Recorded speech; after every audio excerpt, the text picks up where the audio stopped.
भारत के भौतिक विभाजन, इसमें आपके फर्स्ट क्लास जो है वो हम लोग पढ़े थे उत्तर के महान पर्वत श्रृंखला। तो उत्तर का महान पर्वत श्रृंखला आपका पढ़ा जा चुका है, और इसके बाद विशाल उत्तरी मैदान या महान उत्तरी मैदान के बारे में हम लोग चर्चा कर रहे हैं।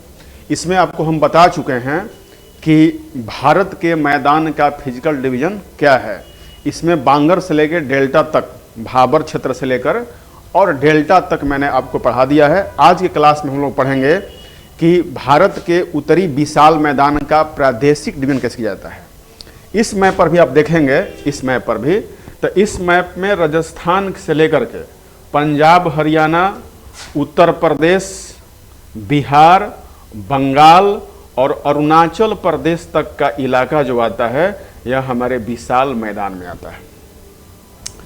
तो इसकी हम लोग चर्चा बारी बारी से मैदान करेंगे। तो हम लोग मुख्य रूप से भारत के विशाल मैदान को कितने भागों में बांट सकते हैं?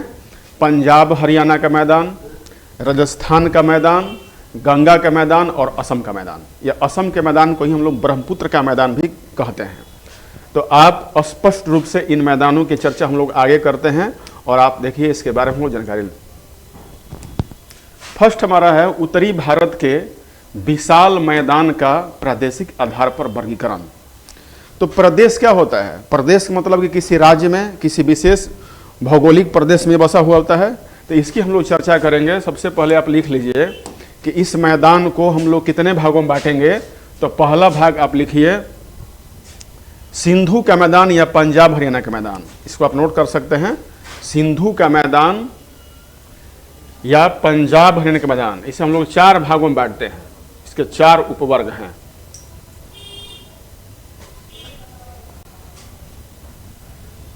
भारत के प्रादेशिक आधार पर हम लोग मैदान को कितने भागों में बांटते हैं? 4 वर्गों में बांटा जाता है। पहला मैदान है सिंधु का मैदान। सिंधु के मैदान का मतलब सीधा से हुआ कि सिंधु नदी का मैदान।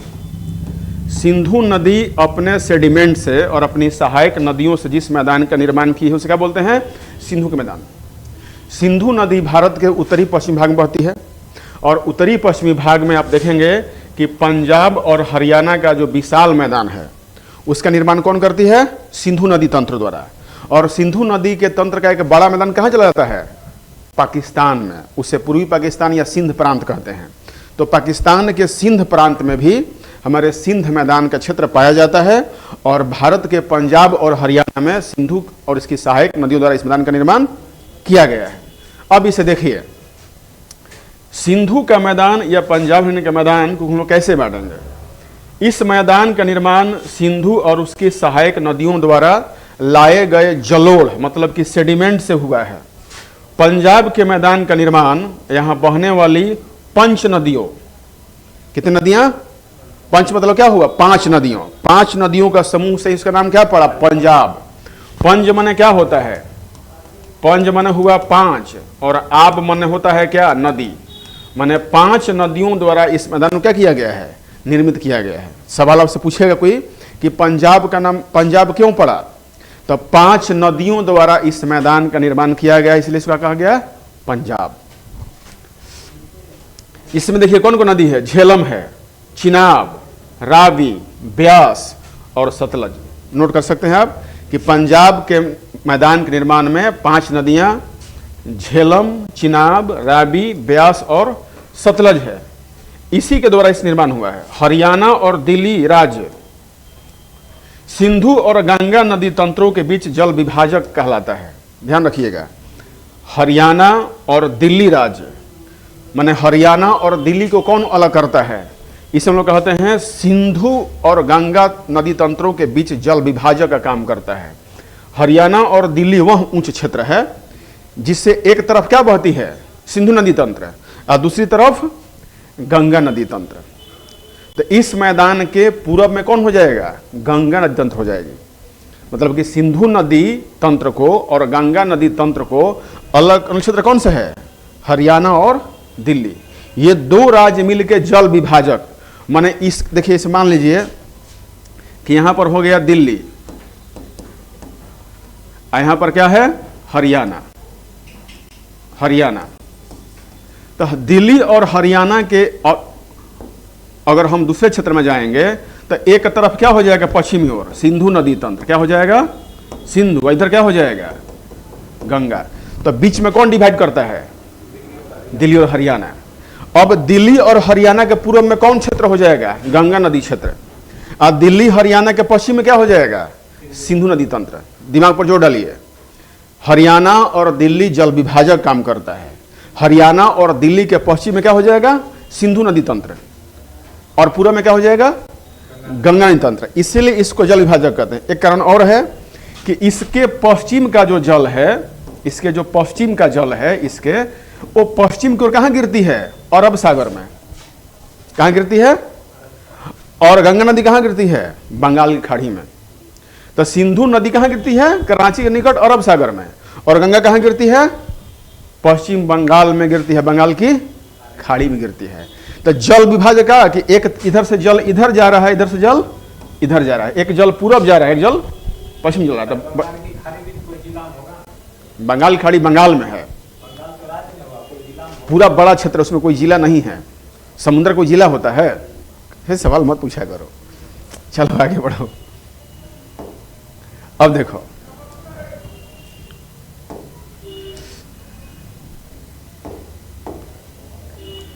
इस मैदान का विस्तार, किस मैदान का, पंजाब हरियाणा का। सवाल आया कि पंजाब हरियाणा का मैदान जो है विस्तार कितना है, तो 1.75 लाख वर्ग मीटर क्षेत्र में कितना पर है, 1.75 लाख वर्ग मीटर एरिया में कौन सा है, पंजाब हरियाणा का मैदान है। उत्तर पूर्व से दक्षिण पश्चिम दिशा में इसकी लंबाई 640 किलोमीटर और पश्चिम से पूर्व दिशा में इसकी चौड़ाई कितनी है, 300 किलोमीटर है। अब आपसे कोई पूछेगा कि पंजाब हरियाणा के मैदान क्षेत्रफल कितना है, तो 1.75 वर्ग किलोमीटर। ठीक है, कितना, सीधा सवाल कि पंजाब हरियाणा मैदान का क्षेत्रफल कितना है, 1.75 वर्ग किलोमीटर। इसका लंबाई कितना है, 640 किलोमीटर और चौड़ाई 300 किलोमीटर। दो नदियों के बीच की भूमि को क्या बोलते हैं, दोआब। देखिए, जैसे मान लो कि एक नदी हो गया, ये एक नदी मान लो कि कोई हो गया, ये दूसरा नदी हो गया, ये प्रथम नदी, ये दूसरी नदी, ये क्या कहलाएगा, दोआब। दो नदियों के बीच की भूमि क्या बोलते हैं, दोआब बोलते हैं। ठीक है ना। तो पंजाब में कई प्रकार के दोआबों का निर्माण हुआ है जो नदियों के नाम पर है, उस बताते हैं आपको। देखिए, अब यहां पर कौन कौन सा दोआब बना है पंजाब में, देखिए, दोआब और नदियां, इसको याद रखिए, हमेशा सवाल पूछता है। बिस्त दोआब, पहला दोआब कौन है, 1 2 3 4 5, पंजाब में 5 दोआबों का निर्माण हुआ है। तो बिस्त दोआब ब्यास और सतलज नदी के बीच में है। कहां है, सवाल सीधा से क्वेश्चन में आ जाएगा कि बिस्त दोआब पहले कहां है, तो पंजाब में। बिस्त दोआब का निर्माण कौन सी दो नदियां करती हैं, ब्यास और सतलज। रटने की चीज है, याद करने की चीज है, ट्रिक है याद करने का। बिस्त में पहला अक्षर क्या है, ब है ना, और यहां पर ब्यास में वो है कि नहीं है, तो याद हो जाना कि 20 से ब्यास, 20 सतलज हो गया। बारी दोआब, देखो यहां भी बारी है, तो यहां भी ब्यास है और यहां क्या है, रावी है। व से ब्यास और र से रावी हो गया कि नहीं हो गया, यह तरीका। तो बारी दोआब ब्यास और रावी के बीच। रचना या कहीं कहीं रेचना भी लिखा होता है। देखिए, र से क्या हो गया, रावी, और च से क्या हो गया, चिनाब, तो रेचना याद हो जाएगा ना। तो रेचना दोआब रावी और चिनाब के बीच। चाज दोआब, देखिए, चा से हो गया चिनाब, और ज से जस झेलम याद करें, चिनाब और झेलम के बीच कौन है, चाज दोआब। और सिंध सागर दोआब, झेलम और चिनाब नदी एवं सिंधु के बीच में आता है। झेलम चिनाब एक साइड में है, झेलम और चिनाब, और सिंधु एक साइड में, तो इसके बीच को क्या बोलते हैं हम लोग, सिंध सागर दोआब बोलते हैं। तो ये 5 दोआब से सवाल अक्सर आते हैं। दोआब का मतलब क्या हुआ, दो नदियों के बीच की भूमि। तो पंजाब में इन 5 दोआबों का निर्माण हुआ और इसमें इतनी नदियों ने इसको मिलके बनाया है। ये बिल्कुल आपको याद रहना चाहिए। ठीक है, अब हम लोग नेक्स्ट पर आते हैं। ब्रह्मपुत्र का मैदान।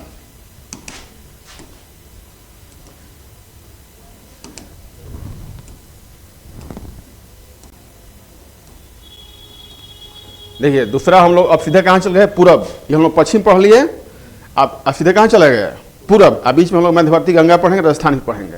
देखिए ब्रह्मपुत्र का जो मैदान है यह हिमालय पर्वत और मेघालय पठार के बीच है। कहाँ है? ब्रह्मपुत्र के मैदान को कहीं कहीं असम का मैदान भी बोलते हैं। क्या बोलते हैं? असम का मैदान भी कहा जाता है। यह हिमालय पर्वत और मेघालय के पठार के बीच क्या है, अवस्थित है। कौन सा मैदान? ब्रह्मपुत्र का मैदान। लंबा एवं सकरा मैदान है। कैसा है यह? लंबा है, सकरा माने पतला, ज्यादा चौड़ा नहीं है। मिट्टी के जमाव कारण इसमें कहीं कहीं द्वीपों का भी निर्माण हुआ है। मतलब यहाँ जो मैदान बना है बीच में कहीं पर क्या बन गया है, द्वीप। माने उसको बोलते हैं द्वीपीय द्वीप बोलते हैं। मतलब कि भारत के स्थलीय भाग में ही नदियों के बीच में क्या बन गया है, द्वीप बन गए हैं। ब्रह्मपुत्र नदी के बीच स्थित माजुली द्वीप विश्व का सबसे बड़ा नदी द्वीप। याद रखिएगा, विश्व का सबसे बड़ा नदी द्वीप क्या है? माजुली। कहां पर है? असम में है।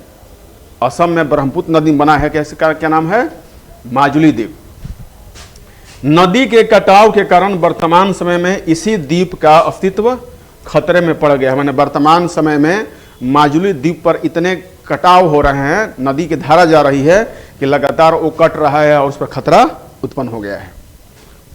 ब्रह्मपुत्र घाटी का यह मैदान नदियों एवं बालू रोधिकाओं के लिए प्रसिद्ध है।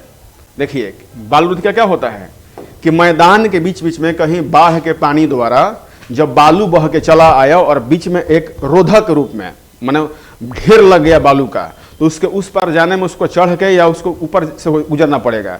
माने एक अवरोध का काम करता है, बैरियर काम करता है। कैसे हम लोग रोड पे चलते हैं तो स्पीड ब्रेकर लगा होता है, तो मैदान के बीच बीच में क्या होता है, बालू का क्या होता है, स्पीड ब्रेकर जैसा लगा होता है, ऊंचा भाग होता है। यहाँ की नदियों का बार बार रास्ता बदलने का कारण इस क्षेत्र में अत्यधिक बाढ़ का आना है। नदी रास्ता कैसे बदलती है? नदी आज बह रही है पटना में, कल बहेगी कहाँ पे, दानापुर में। माने नदी अपना मार्ग परिवर्तन करती है। क्यों? क्योंकि इसमें जब अधिक बाढ़ आता है तो जब बाढ़ नदी में ज्यादा हो जाएगा और बाढ़ आएगा तो जहां भी कहीं ढाल मिलेगा उधर नदी क्या करेगी, अपना रास्ता घुमा लेगी। उत्तरी बिहार में नदियां खूब रास्ता बदलती हैं। नहीं, मेन रास्ता छोड़ के भी नदी आगे बहती है। कोसी नदी जहां आज बहती है, बहुत साल पहले वो 150 किलोमीटर और पूरा बहती थी। 150 किलोमीटर नदी का एक सामान्य मार्ग ये हुआ, तो नदी इसमें बह रही है सालों से।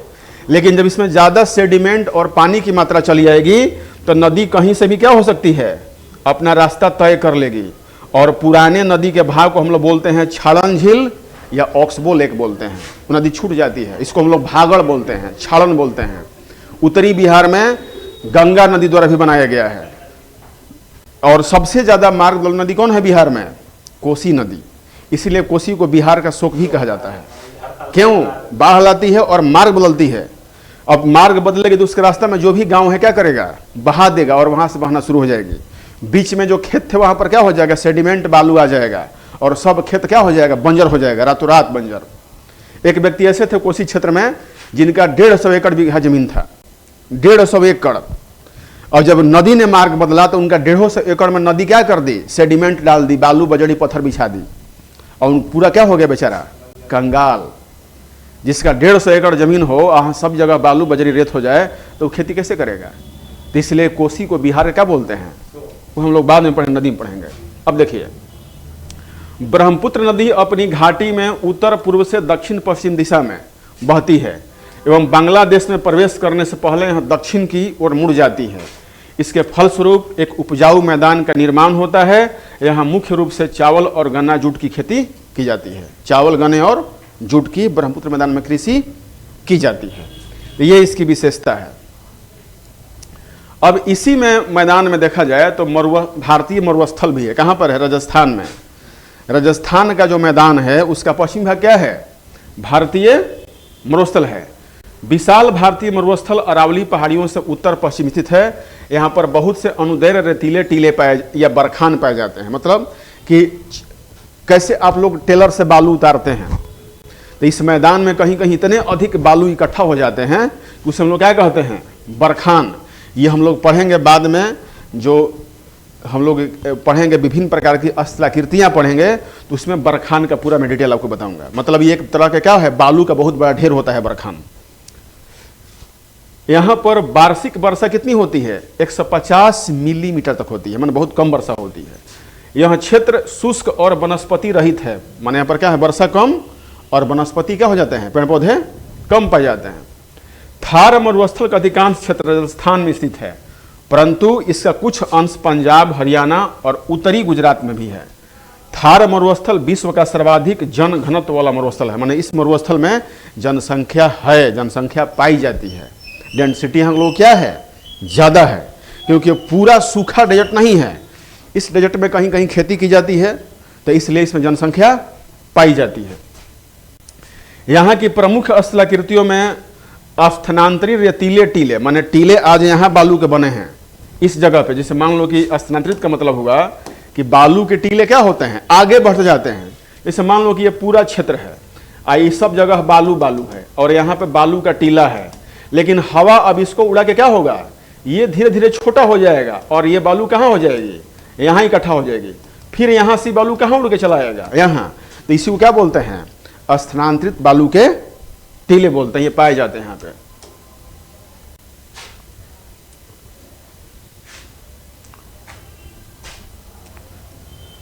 छत्रक चट्टान है, इसको बोलते हैं मशरूम रॉक और छत्रक शिला बोलते हैं। छत्रक शिला क्या होता है कि मरुस्थलों के बीच में ऐसी स्थलाकृति चली आएगी, या मशरूम रॉक के भांति जब ऐसी स्थलाकृति चली आती है तो इसको क्या बोलते हैं हम लोग, छत्रक शिला। ये सब हम लोग पढ़ना है स्थलाकृति में। छत्रक शिला माने पहाड़ कट कट के छाता जैसा हो जाएगा। एक पहाड़ ऐसा था, लेकिन दोनों ओर से जब हवाएं काटना शुरू कर दी तो उसका स्थलाकृति कैसा हो जाएगा, ऐसा। इसको क्या बोलते हैं हम लोग, छत्रक शिला इस मैदान पाई जाती है। सवाल पूछा जाएगा कि भारत के किस मैदान में मशरूम रॉक या छत्रक शिला पाया जाता है, तो राजस्थान के मरुस्थल में, या राजस्थान के थार मरुस्थल क्षेत्र में पाया जाता है। क्या पाया जाता है, छत्रक शिला या स्थानांतरित रेतीले टीले पाए जाते हैं। छत्रक शिला फसल नहीं है, छत्रक शिला माने क्या होता है, चट्टान, और छत्रक माने क्या होता है, छाता। तो छाता के समान जो आकृति बनती है एक पहाड़ कटने के बाद, उसे क्या बोलते हैं, छत्रक शिला। इसको अलग से हम लोग पढ़ेंगे। यहां पर मरु उद्यान है। मरु उद्यान का मतलब क्या होता है, मरु मतलब मरुस्थल और उद्यान माने बगीचा।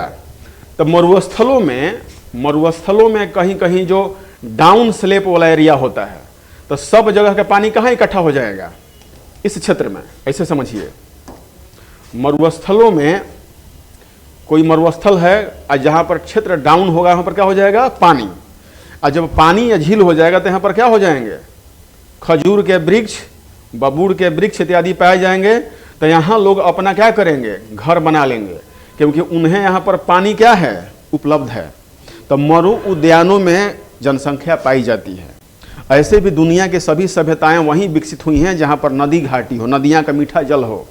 तो नदियों के मीठे जल होंगे तो लोग क्या करेंगे, वहाँ आसपास घर बना के रहेंगे और नदी से फसलों की सिंचाई करेंगे और पीने का भी काम करेंगे। इसलिए जितनी भी नदी घाटियाँ हैं वहाँ पर सभ्यताओं का क्या हुआ है, निर्माण हुआ है।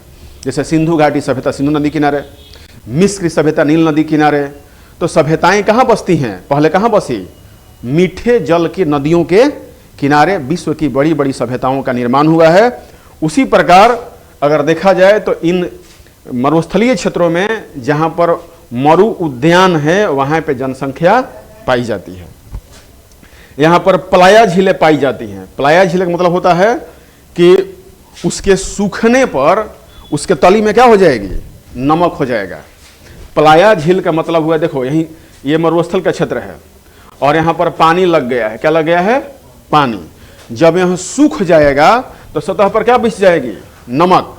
तो मरुस्थलों के बीच पाए जाने वाले झीलों को हम लोग प्लाया झील भी कह सकते हैं कि जब वो पूरी गर्मी में सूख जाती है तो सतह पर क्या बच जाएगा, नमक। उसे क्या बोलते हैं, प्लाया लेक या प्लाया झील बोलते हैं। जिनका पानी कैसा होता है, खारा, क्यों, नमक है उसमें। और इनमें नमक निर्मित किया जाता है। बहुत से मीठे जल की झील है, सुपीरियल झील है, बुलर झील, हाँ बिल्कुल मीठा पानी है। आप भारतों में है, भारत में कई जगह है, भारत में नैनीताल में है, भारत में कश्मीर में है, डल है, बुलर झील है, सब मीठे पानी की झील है। मीठे मतलब क्या चीनी जैसा मीठा? नहीं, वैसा नहीं होता है, चांपाकल के पानी जैसा होगा, इसी को मीठा पानी बोलते हैं। और समुद्र के पानी को खारा पानी, नमकीन पानी बोलते हैं।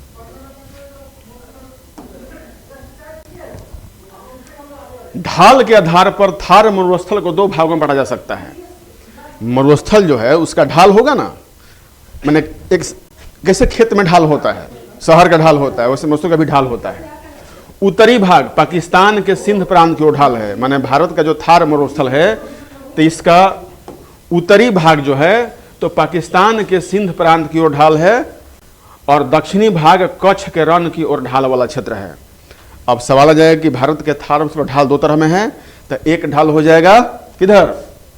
सिंध प्रांत की ओर, और दूसरा ढाल दक्षिणी भाग का कच्छ के रण की ढाल हो जाएगा। हजारों वर्ग किलोमीटर फैले कच्छ के रण के नमकीन दलदलीय क्षेत्र को सफेद मरुस्थल, व्हाइट डेजर्ट कहा जाता है। कच्छ में एक होता है कच्छ महोत्सव, गुजरात में पाया जाता है। कच्छ के क्षेत्र में वहां पे एक विशेष प्रकार के गधे के लिए प्रसिद्ध है, और जब कच्छ क्षेत्र में आप जाइएगा तो वहां के सतह पर क्या होता है? नमक बिछा होता है, तो उसे कहते हैं व्हाइट डेजर्ट, सफेद मरुस्थल, क्योंकि सतह पर इतने नमक हैं कि कई वर्ग किलोमीटर तक केवल नमक ही नमक दिखेगा। तो लगेगा हम चांद की धरती पर चले हैं, ऐसे लगेगा। बिल्कुल नमक है वास्तव में, क्योंकि समुद्र का पानी पहले वहां नमक बिछा चुका है। नमक कहां से बनता है? समुद्री खारा झील से बनता है, पानी से बनता है। इस क्षेत्र की अधिकांश नदियां वर्षा विहीन हैं, वर्षा वाहिनी हैं, मतलब कि जब वर्षा होगा तभी नदी में पानी रहेगा, नहीं तो नदी क्या हो जाएगी? सूख जाएगी। यहाँ की लूनी नदी सबसे फेमस नदी है। कौन नदी? लूनी नदी इसका प्रमुख उदाहरण है। बाढ़ के समय वर्षा समय से पानी रहेगा, बाकी सूखा रहेगा। राजस्थान में है, ठीक ना, राजस्थान में पाई जाती है।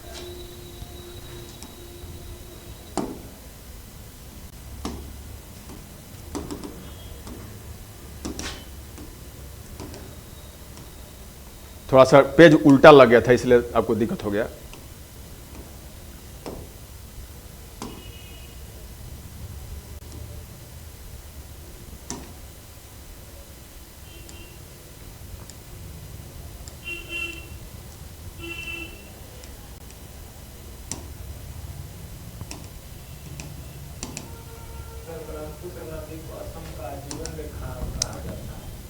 हाँ बिल्कुल, इसलिए कहा जाता है कि असम, अगर ब्रह्मपुत्र नहीं निकली तो असम में कुछ नहीं होगा। अगर गंगा नहीं निकली तो क्या होगा? गंगा नदी नहीं रहेगी तो क्या होगा? जितने भी गंगा किनारे बसे क्षेत्र वहां पर खेती हो पाएगी? नहीं हो पाएगा। राजस्थान मैदान का एरिया जान लीजिए। राजस्थान का मैदान, इसका विस्तार 1.75 लाख वर्ग किलोमीटर कितना है? पंजाब हरियाणा के मैदान क्षेत्रफल कितना है? 1.75। और राजस्थान के मैदान में कितना है? 1.75, दोनों का है, बराबर है। अरावली के पश्चिम से लेकर भारत पाकिस्तान सीमा तक इस मैदान का क्या हो जाता है? विस्तार पाया जाता है। कहां से कहां तक? अरावली की पश्चिमी सीमा से भारत पाकिस्तान विस्तार है। इसका पूर्वी भाग अपेक्षाकृत अधिक आर्द्र है, माने आर्द्र का मतलब यहां वर्षा होती है। राजस्थान के मैदान का जो पूर्वी भाग होगा वहां वर्षा क्या होगी? ज्यादा होगी। यहाँ अस्टेपी प्रकार की वनस्पति पाई जाती है। अस्टेपी मतलब कि ऐसा वन जो होता है कम वर्षा के क्षेत्र में झाड़ीनुमा वन होता है। कैसा होता है? सवाल आपसे पूछे कि अस्टेपी वन कैसा होता है, तो मतलब कि झुरमुट वाला वन, झाड़ियों वाला वन, उसके क्या बोलेंगे? अस्टेपी वन। माने कम वर्षा में भी जंगल पैदा हो जाए उसे क्या बोलेंगे? अस्टेपी वन, झुरमुट वाला वन। यहाँ की प्रमुख नदी कौन है? लूनी है, जो कच्छ की खाड़ी में गिरती है, कच्छ खाड़ी में गिरती है। सांभर, डिंडवाना, डेगना आदि इस मैदान के प्रमुख नमकीन झीलें हैं। देखिए, सांभर, डिंडवाना, डेगना, ये क्या है? झील है, लेकिन इस झीलों के पानी में क्या होता है? नमक की मात्रा ज्यादा होती है। इसे क्या बोलेंगे? खारी झील या नमकीन झील बोलेंगे। सांभर देश की सबसे बड़ी नमकीन झील है। कहां पर है? राजस्थान में। कैसी झील है? नमकीन। सबसे बड़ी 300 वर्ग किलोमीटर में फैला हुआ है। यहाँ पर खनिज तेल मतलब कि पेट्रोलियम, जिप्सम और नमक के भंडार की दृष्टि से राजस्थान का थार मरुस्थल क्या है, महत्वपूर्ण है। आप लोग सेंधा नमक खाते हैं ना, तो सेंधा नमक का भी बड़ा भाग वो आता है कहाँ से, रॉक साल्ट किसको बोलते हैं, सेंधा नमक बोलते हैं, राजस्थान से। लेकिन अब भारत में खत्म हो चुका है लगभग इस एरिया में, तो पाकिस्तान से हमारे यहाँ रॉक साल्ट आता है। जो हम लोग खाने में शुद्धता में यूज करते हैं नमक को, तो कहाँ से आता है, पाकिस्तान से ज़्यादा।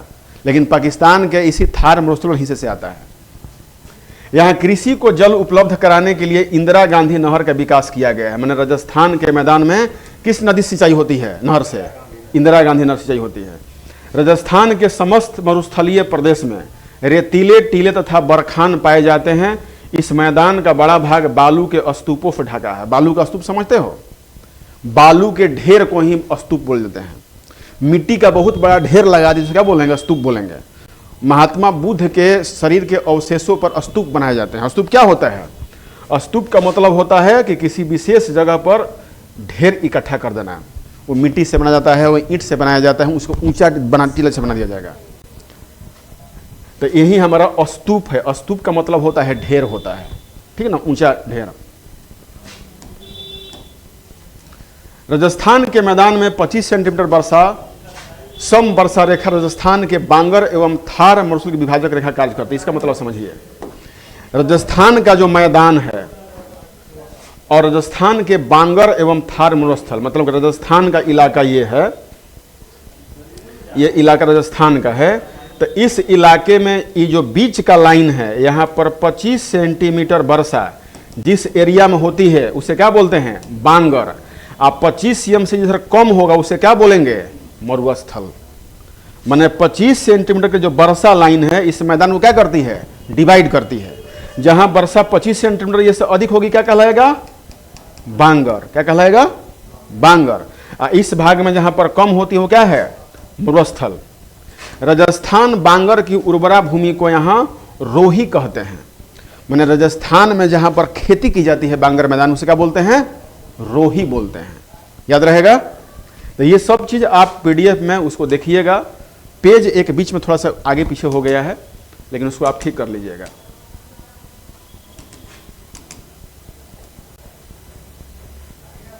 मिट्टी को बोलेंगे ना, रोही के क्षेत्र को बोलेंगे। किसको रोही बोलेंगे, बांगर क्षेत्र को रोही कहलाता है।